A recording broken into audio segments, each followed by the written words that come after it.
Okay, okay then. Okay then.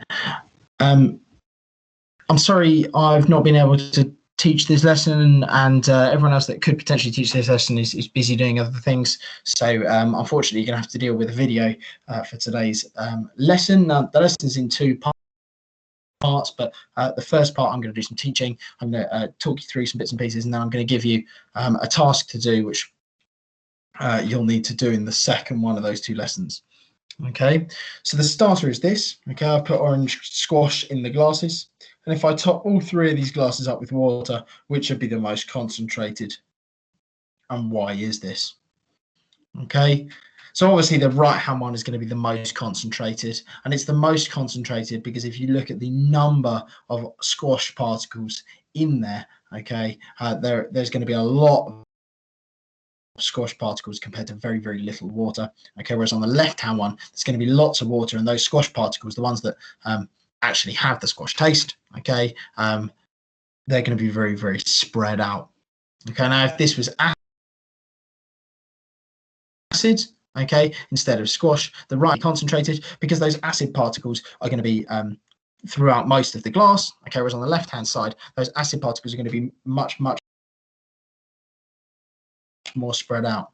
Okay, now if we're looking at that left-hand glass, if we were to react acid, which is not very concentrated, that means those particles of acid, okay, are further apart from each other, and they're less likely to collide and therefore react.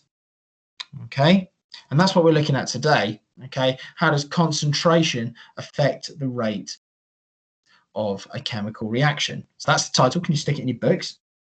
Okay, last week we looked at temperature, and we looked at how temperature and we looked at how surface area affect the likeliness, or the likelihood even, of collisions occurring. Okay, and we looked at the idea that more collisions means a faster reaction. Okay, so here we're looking at the effect of concentration on the rate of reaction. Okay, and we're going to apply this idea of collisions, this collision theory, to explain why concentration affects the rate of reaction. I'm then going to give you a video to watch, obviously separate to this one, of the practical being done. Okay, there are two ways that they could ask you about in the exam. Okay, there are two different methods of doing it. Okay, and so I'd like you to have a look at that, and at the end there's going to be a set of results for you to collect, and then you're going to use those results to help you complete the placemat. Okay, which is also on Show My Homework. So let's look at what's actually happening here. Okay, if the concentration of one of the reactants is increased, or the pressure of a reacting gas is increased, okay, that means the reactant particles are closer together. They are more crowded. Okay. In contrast, there is a greater and as a result, okay, there is a greater chance of those particles colliding. Okay, that's going to increase the rate of reaction. Okay, in contrast, if I let those particles be nice and spread out, okay, that's a low concentration or a low pressure. Okay, and the reactant particles therefore are further apart. There's less chance of them colliding with each other.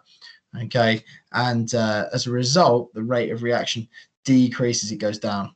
Okay, and you can see that on the graph on the right hand side. If you've got a high concentration, okay, or a high pressure, okay, you'll see that the rate of reaction is faster. Now, in both cases, guys, in both cases, we produce exactly the same amount. Okay, we produce exactly the same total volume of product. Shouldn't use the word amount.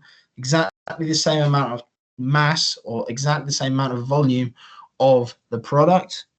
Okay, but the reaction is faster when they're much, much more concentrated. Okay, or the pressure is higher, pushing them closer together. Okay, so if you want to, you can pause the video and make a quick note about that. Obviously, you're going to need to put it into your placemat as well. Okay, so here's what the practical is. Okay, and once we've done this, I'm going to get you to watch the video by Mr. Roberts and Mr. Letherby. Okay, which is there's a link to it on the next slide, but also it's available for you on Show My Homework. I'll also put it in the description of this video. Okay, so the effect of concentration on rate of reaction. Okay, and the experiment is this. Okay, we're going to vary the concentration of the acids. Okay, and we're going to look at how long it takes to collect a set amount of gas. Okay, now the table is actually going to be slightly different to this because you'll see in the other video. Okay, but basically what they've done here is they're getting you to mix up the acid with different amounts of water. We're actually just going to give you 4 different molarities, 4 different concentrations of acid already mixed up. Okay, now we're not going to worry too much about what the molarity is or anything like that at this point. Okay, and we'll deal with that later on. Okay, but all you need to know is obviously the bigger the number, okay, that means it's more concentrated. Okay, we're going to collect a set amount of gas, okay, in an amount of time. Okay, so therefore we've got the volume divided by the time. It's going to give us a rate. Okay, you can have a think before you go on to do the next bit. Which test is going to give you the fastest reaction? Okay, is it going to react faster with more concentrated or less concentrated? Okay, you should know the answer already. Okay, so this is the practical here. Okay, and you're going to use it to fill in this sheet.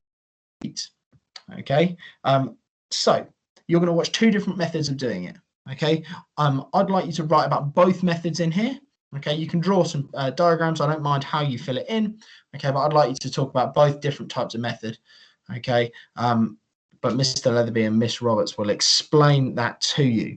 Okay, the hypothesis, remember, is what you think is going to happen. So that is the answer to the question here. Okay, which test gave the fastest reaction? Okay, which you should already know is going to be the one that is the most concentrated. I'd like you also to give an explanation there. Okay, so to give you a little bit of a hint, okay, we need to be talking about collisions there.